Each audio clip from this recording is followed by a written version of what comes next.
Hello dear students, good morning all of you. आप सभी विद्यार्थियों का एसएसटी क्लासेज में स्वागत है। डियर स्टूडेंट्स, आपके बोर्ड एग्जामिनेशन को देखते हुए आप लोगों के हेल्प के लिए मैं आज जो कंटेंट लेके आया हूँ, ये यूपी बोर्ड क्लास 12 के बच्चों के लिए है। फिजिक्स का बहुत इंपॉर्टेंट है और हमें उम्मीद है, मैं यहाँ दो लिया हूँ, ठीक है ना। दो क्वेश्चन लिए हैं और दोनों में से कोई एक तो कंफर्म आएगा, ठीक है ना। सो गाइस, इसे मिस मत कीजिएगा, 100% आपके समझ में आएगा। समझने की गारंटी, अगर समझ में नहीं आएगा तो फिर मेरा वीडियो आप कभी मत देखिएगा, इतना मैं गारंटी लेके कह रहा हूँ। तो चलिए हम सीधे अपने टॉपिक पे आते हैं। ये है किरचॉफ का नियम। तो किरचॉफ का नियम क्या है? किरचॉफ का नियम ओम के नियम पर ही आधारित है।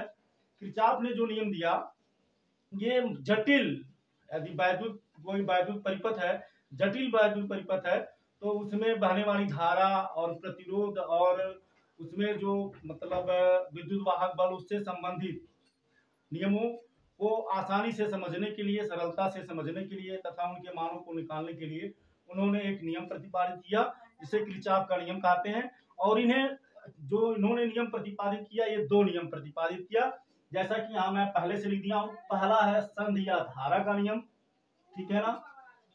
दूसरा नियम है लूप नियम या वोल्टता नियम या बंद पास का नियम। तो मैं तीनों लिख दिया हूं। तीनों का मतलब सेम ही होता है। लूप का नियम आता है तब भी वही लिखेंगे, वोल्टता का नियम आएगा तब भी वही लिखेंगे, बंद पास का नियम आएगा तब भी वही लिखेंगे। तो पहला नियम क्या है? किरचॉफ का जो पहला नियम है, उनके पहले नियम को संधि नियम या धारा का नियम कहते हैं, जिसे जंक्शन रूल या लॉ कहते हैं, या ठीक, जिसे हम संधि का नियम या धारा का नियम कहते हैं, ठीक। तो जो इसका पहला नियम है, पहला नियम यह है, हम आपको आसानी से बताने वाले हैं। मैं पहले से इसलिए लिख दिया क्योंकि ज्यादा समय ना लगे, क्योंकि लिखते बोलकर तो समय ज्यादा लगता, आप ऊब जाते। तो पहला नियम यह है, किसी भी परिपथ में, ठीक है ना, जो संधि होती है, संधि पर मिलने वाली धाराओं का बीजगणितीय योग शून्य होता है। तो धाराओं का मतलब ढेर सारी धारा होंगे। और देखिए, आप हिंदी में संधि को पढ़े होंगे, संधि का मतलब होता है मिलन, ठीक है ना। ढेर सारी धाराएं यदि किसी बिंदु पर मिल रही हैं, तो वहां पर जो योग होगा वो शून्य होगा, ठीक है ना। अर्थात सभी धाराओं का योग सिग्मा आई बराबर 0। सिग्मा का मतलब होता है योग, आई मीन्स धारा, अर्थात सभी धाराओं का योग 0 होगा। कैसे होगा? चलिए अब ये मान लेते हैं, ये इस तरह से मान लेते हैं, यहाँ एक पॉइंट है, यहां से एक धारा, ठीक। ये अभी आपको हम बिल्कुल 100% आपके समझ में आएगा, आपको बिल्कुल थोड़ा सा भी प्रॉब्लम नहीं होगा, आप बड़े ही आसानी से समझ जाएंगे, ठीक है। आप कहीं मत जाइएगा। मान लीजिए ये है, ठीक है ना। अब आप देख सकते हैं इस तरह से, मान लेते हैं है, ठीक है ना। ये मान लेते हैं धारा I1 है। डियर स्टूडेंट्स, इसमें जो एरो होता है, एरो का very most important role play होता है। एरो का मतलब तीर चिन्ह। तो ये I3 और ये जो धारा है इसको हम I4 मान लेते हैं। इसमें जो धारा है I5 मान लेते हैं और इसमें जो धारा है I6 मान लेते हैं। अब देखो, ये सभी पॉइंटों पर मिल रहे हैं। कहने का मतलब है, देखो अब इसका एक रूल ये है कि जो संधि की ओर जाएगी, संधि की ओर जो जाएगी उसको हम प्लस चिन्ह के साथ लेंगे, और जो संधि से दूर जाएगी उसको हम क्या लेंगे? माइनस चिन्ह के साथ। अब आप सोचोगे सर कैसे, समझ में नहीं आया। तो चूंकि देखो बोर्ड एग्जाम है, ज्यादा समय तो है नहीं, लेकिन आपको हम समझाने का प्रयास बिल्कुल करेंगे। भले ही बोर्ड एग्जाम है, आप समझ जाएंगे, अपने जीवन में कभी भी भूलेंगे नहीं और किसी को भी समझा सकते हैं। मान लीजिए इसमें दो टोटी लगा है, ठीक। मान लेते हैं इसमें दो टोटी लगा है और ये टोटी ए है, ये टोटी बी है, इससे इसमें पानी आ रहा है, ठीक है ना। और मान लेते हैं इसमें मान लेते हैं एक टोटी लगा है सी, इससे पानी बाहर निकल रहा है। तो आप देख सकते हैं ए और बी के पानी जाने से इस टंकी का विभव ऊपर उठेगा। तो विभव ऊपर उठने का मतलब, विभव ऊपर उठेगा मतलब बढ़ेगा, अर्थात धनात्मक होगा। और इस सी के पानी बाहर निकल रहा है, बाहर निकलने का मतलब है कि इसके कारण इसका विभव नीचे आएगा, मतलब विभव घटेगा, कम होगा। कम होने का मतलब माइनस चिन्ह के साथ। सेम कॉन्सेप्ट यहाँ पर है डियर स्टूडेंट्स। कहने का मतलब है I1, I2, I3, I4 ये पॉइंट O की ओर जा रहे हैं, तो इसके वजह से जो इसका विभव होगा वो ऊपर उठेगा, बढ़ेगा, धनात्मक होगा, पॉजिटिव होगा। लेकिन I6 आप देख सकते हैं संधि से दूर जा रहा है, इसके कारण विभव घटेगा, जैसे ये है, ठीक है ना। विभव मतलब तल, ठीक है ना, घटेगा। और ये भी दूर जा रहा है, इसके कारण भी विभव घटेगा, अर्थात ये और ये क्या होगा, माइनस चिन्ह के साथ होगा। अर्थात इस पॉइंट पर टोटल जो हमारा होगा क्या होगा, 0 होगा। कहने का मतलब है इस नियम से I1 plus I2 plus I3 plus I4 plus, ठीक, प्लस क्या, सभी धाराओं का बीजगणितीय योग। अब आप देख सकते हैं I4 के बाद I5 धारा से दूर जा रही है, तो इसको हम माइनस चिन्ह के साथ लेंगे, तो हो जाएगा माइनस I5, ठीक है ना। फिर यहाँ प्लस लगाएंगे, फिर I6 है तो I, ठीक, 6, और ये भी संधि से दूर जा रहा है, तो यहाँ भी हम माइनस सिंबल लगा देंगे, बराबर 0 हो जाएगा। या I1 plus I2 plus I3 plus I4 is equal to, ये माइनस है उधर, इसका ट्रांसपोजिशन पक्षांतर करेंगे तो प्लस हो जाएगा, तो हो जाएगा I5 प्लस I6, ठीक है ना। ये हो गया हमारा आंसर, ठीक। और बड़ा ही इजी था, आप समझ गए होंगे। जो संधि की ओर जाएगा उसको धन चिन्ह के साथ लेंगे, जो संधि से दूर जाएगा उसको माइनस चिन्ह के साथ लेंगे, इस तरह से। यानी इसका मतलब ये हुआ कि जितना करंट यहाँ आएगा उतना करंट I5 और I6 से बाहर की ओर निकल जाएगा। इससे ये क्लियर हो जाता है। अब यहाँ एक छोटा सा आपको हम न्यूमेरिकल लगा के दिखा दे रहे हैं।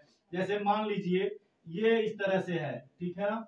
मान लेते हैं यहाँ से, मान लेते हैं 7 एम्पियर करंट आ रहा है, और इधर से मान लेते हैं 8 एम्पियर का करंट आ रहा है, और इधर से मान लेते हैं 9 एम्पियर का करंट आ रहा है, ठीक है ना। और यहाँ से कितना करंट निकलेगा, तो अब आप देख सकते हैं ये अंदर की ओर जा रहे हैं, तो इनका क्या होगा, धनात्मक होगा। कहने का मतलब है इन सारे को हम क्या करेंगे, जोड़ लेंगे। इसको हम I मान लेते हैं। कहने का मतलब, चलो इसको भी हम बाहर ही ले लेते हैं, मान लेते हैं ये है, ठीक है ना। ये भी बाहर की ओर ही मान लेते हैं, बाहर की ओर मान लेते हैं, इसको हम मान लेते हैं 4। तो आप देख सकते हैं कि ये और ये इससे मिल रहे हैं, इस जंक्शन मतलब संधि पर मिलन हो रहा है, ये संधि पर संधि की ओर जा रहे हैं, ये 7 एम्पियर और 8 एम्पियर, तो ये प्लस चिन्ह के साथ होगा। और ये वाला संधि से दूर जा रहे हैं, ये माइनस चिन्ह के साथ होगा। तो इसी कॉन्सेप्ट से हम लगा सकते हैं 8 एम्पियर प्लस 7 एम्पियर, ठीक है ना, इज इक्वल टू क्या होगा, 4 प्लस I होगा, या I बराबर क्या हो जाएगा, 8 और 7 को जोड़ देंगे 15, और ये इसमें से घट जाएगा 4 हो जाएगा, प्लस है इसमें से आएगा माइनस हो जाएगा, तो I बराबर कितना मिल गया, 11 एम्पियर। तो डियर स्टूडेंट्स ये हो गया हमारा आंसर, 11 एम्पियर यहाँ से निकलेगा। तो आप देख सकते हैं यहाँ से 8 आया, यहाँ से 7 आया, कुल 15 एम्पियर आया, इधर से 4 गया तो निकला, तो इधर से कितना निकलेगा, 11 निकलेगा। तो डियर स्टूडेंट्स ये एक छोटा सा मतलब आपको हम नमूना दिए, आपको एग्जाम्पल दिए, जिससे कि आपके समझ में आ जाए, ठीक है ना।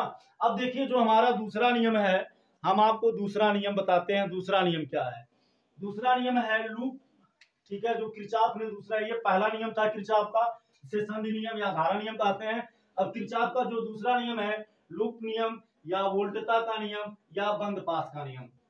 अब इसका क्या है, किसी परिपथ के प्रत्येक बंद भाग के विभिन्न खंडों में बहने वाली धारा, ठीक है ना, किसी परिपथ के। अब ये देखिए ये पूरा सिस्टम है ABCDEF, है ना। अब आप यहाँ देख सकते हैं, यहाँ ये मतलब विद्युत जो सेल है, सेल का विद्युत वाहक बल E1 है, इस सेल का विद्युत वाहक बल E2 है, इसका जो प्रतिरोध है R1 है, इसका इसमें बहने वाली जो धारा है I1 है, इसमें जो बहने वाली धारा है I2 है, इसमें देखिए इसमें कोई विद्युत वाहक, इसमें कोई सेल नहीं है, इसका कोई विद्युत वाहक बल नहीं है, लेकिन इसका जो रेजिस्टेंस प्रतिरोध है ये R3 है। अब अब आपको पता करना है कुल इसमें कितनी धारा बहेगी, इसमें कुल कितनी धारा, क्या होगा। तो इसको इस नियम से हम लगाएंगे। क्या कर रहा है, किसी परिपथ के प्रत्येक बंद भाग के विभिन्न खंडों में बहने वाली धारा तथा संगत धारा के प्रतिरोध है। तो जैसे इसमें धारा I1 बह रही है, तो इसका संगत इसमें I1 धारा के प्रवाह होने से प्रतिरोध कितना उत्पन्न हो रहा है, R1। तो इन दोनों का गुणनफल, कहने का मतलब I1 और R1, ठीक है ना। संगत प्रतिरोध के गुणनफल का बीजगणितीय योग उस भाग में लगने वाले विद्युत वाहक बलों के बीजगणितीय योग के बराबर होता है। कहने का मतलब है इसमें जो I1 का संगत R1 और I2 का संगत R2, I2 के धारा प्रवाहित होने से R2 रेजिस्टेंस उत्पन्न हो रहा है। तो इनका गुणनफल, इनका योग, इसके, अब इसका जो विद्युत वाहक बल है E1 है और इसके सापेक्ष इसका E2 है। तो इनके गुणनफलों का योग और इनके योग के क्या होगा, बराबर होगा। तो अब हम इसको आपको समझाने का प्रयास करते हैं। देखो, इसको हम बंद पास A मान लेते हैं 1 और इसको बंद पास 2 मान लेते हैं। बंद पास मतलब बंद है या लूप है, ठीक है ना। तो यहां हम लिखते हैं, ठीक है ना, बंद पास 1 के लिए, बंद पास 1 के लिए इसके कुछ रूल हैं, उसे आप ध्यान से समझना होगा। समझना क्या होगा, हम जिस दिशा में इसमें हम चलेंगे, यानी जो करंट है मापेंगे या देखेंगे, उसी डायरेक्शन में इसमें भी हमें देखना होगा। तो हम यहाँ देखिए, ये जो हमारी करंट है इधर से जा रही है, इधर से एक करंट देखिए यहाँ से ऐसे आ रही है, तो यहाँ से आ रही है ऐसे, तो हम इस डायरेक्शन में चले, तो फिर ऐसे चलते चलते क्या होगा, देखिए ऐसे चले, फिर ये ऐसे हो गया, बस ये वाला ये है और ये वाला ये है, ठीक है ना। तो इसमें भी हम ऐसे ही चलेंगे, इसमें भी ऐसे चले, ठीक है ना, ऐसे चले और ऐसे चले, ये वाला यहां तक है, फिर ये वाला ये हो गया, ठीक है ना। तो बंद पास 1 के लिए अब देखो क्या है, कह रहा है संगत प्रतिरोध। तो I1 संगत प्रतिरोधों का गुणनफल, तो I1 का संगत जो प्रतिरोध है R1 है, तो हो गया I1 R1, ठीक है ना, I1 इंटू R1, ठीक है। फिर यहां हम लगाएंगे क्या, प्लस का बीजगणितीय योग। अब हम कहां से चले, बंद पास 1 के लिए कहां से, यहां हम लिख दे रहे हैं बंद पास 1 के लिए A B, ठीक है ना, AEFBA, AEF फिर B फिर A, ठीक है ना, में, ठीक, यहां से चले, फिर यहीं लाकर हम यहाँ A से चले, फिर E पे आए, फिर F पे आए, फिर B पे आए, फिर A पे आए, बंद पास कंप्लीट हो गया। अब देखो, तो I1 R1 हो गया, फिर यहाँ प्लस लगा दिए। जब हम इसमें आए, तो इसमें जब आए तो इसमें धारा क्या है, I2 है, अब प्रतिरोध क्या है, R2 है। अब आप थोड़ा सा ध्यान दीजिए, अब इसमें जब हम आ रहे हैं, तो आने के बाद क्या मिले, जब हम इधर आ रहे हैं तो धारा इधर जा रही है, धारा का प्रवाह देख सकते हैं, तीर इधर लगा है ना, जब देखिए ये हमारा क्या है, ये उच्च विभव है, यानी ये धनात्मक होगा या ऋणात्मक होगा, ये धनात्मक होगा या ऋणात्मक होगा, जिसका विभव उच्च होगा वो प्लस होगा। तो ये जब हम यहाँ से चले, तो धारा का प्रवाह धन प्रवाह की दिशा होती है, तो धारा यहाँ से निकलेगी। अब चूंकि हम इधर से ऐसे आ रहे हैं, हम इधर से आ रहे हैं, तो जब हम इधर से आ रहे हैं तो धारा के विपरीत दिशा में है, तो यहाँ क्या हो जाएगा, माइनस हो जाएगा, ठीक है ना, बराबर। अब इसका जो विद्युत वाहक बल है, इसका विद्युत वाहक बल क्या है, E1, तो हो गया E1। जब हम ऐसे चले तो हमारा अंतिम सिरा जो हमारा सेल है, इसका अंतिम सिरा क्या है, पॉजिटिव है, तो E1 प्लस हो गया। और फिर ऐसे चलते चलते जब हम आए, तो जो I2 R2 है, इसका जो सेल का अंतिम सिरा है, ये निम्न विभव है, निम्न विभव का मतलब माइनस, तो हो जाएगा माइनस E1 माइनस E2। ये हो गया हमारा बंद पास 1 के लिए, ठीक है ना, बात समझ में आ गई। अब बंद पास 2 के लिए, ठीक है ना, बंद पास, यहां लिखिए बंद पास 2 के लिए, बंद पास 2 के लिए, बंद पास 2 क्या है, कहां से हम चले, ई लिए, फिर डी लिए, ई से डी पे आए, फिर डी से कहां आए, सी पे आए, सी से कहां गए, एफ पे गए, फिर कहां आ गए, ई पे। अब ये बंद पास कंप्लीट हो गया में, ठीक है ना। अब देखो, अब जब हम इसमें आएंगे तो आप देख सकते हैं यहाँ से ये I1 आ रहा है और यहाँ से I2 इधर तो नहीं जाएगा, ये इधर तो नहीं जाएगा। क्यों नहीं जाएगा? क्योंकि इधर से धारा आ रही है, ठीक है ना। और तो ये इधर आए और ये इधर भी नहीं जाएगा। क्यों नहीं जाएगा? क्योंकि इधर से धारा आ रही है। तो इसमें कौन सी धारा आएगी? तो ये I1 और I2 दोनों निकलकर इसमें आएंगे, यानी इसमें जो धारा प्रवाहित होगी इस डायरेक्शन में होगा, इस डायरेक्शन में धारा का प्रवाह होगा। बात समझ में आ गई? तो जो धारा आएगी क्या आएगी? I1 प्लस I2 आएगी, ठीक है ना। तो अब हम इसी डायरेक्शन में चल रहे हैं। तो जब हम इस डायरेक्शन में चल रहे हैं तो इस डायरेक्शन में चलने पर क्या है, इसमें E में क्या है हमारा? I2 R2 है। तो हो गया I2 R2, फिर यहाँ प्लस लगाएंगे, फिर चलते चलते यहाँ आए तो इसमें क्या है हमारा धारा? I1 plus I2। तो हो गया I1 प्लस I2, ठीक है ना। इसका संगत प्रतिरोध क्या है? R3 है। तो गुणे हो गया R3 बराबर। अब जब हम चले तो इसमें हमारा जो विद्युत वाहक बल है क्या है? E2 है। तो हो गया E2, इसमें तो कुछ है ही नहीं। तो ये हो गया हमारा बंद पास 2 के लिए, ठीक है ना। तो डियर स्टूडेंट्स, ये बोर्ड एग्जाम के लिए बहुत ही इंपॉर्टेंट है। आई होप आप इसे अच्छे से समझ गए होंगे और आपके समझ में आ गया होगा।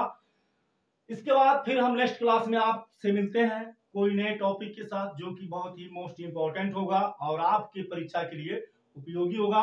और आप लोगों से रिक्वेस्ट है, प्लीज यार, इतना सारा हम मेहनत करते हैं आप लोगों के लिए, आप लोग थोड़ा सा अपना प्यार थोड़ा और बढ़ाइए, अपना सपोर्ट और हमें दीजिए।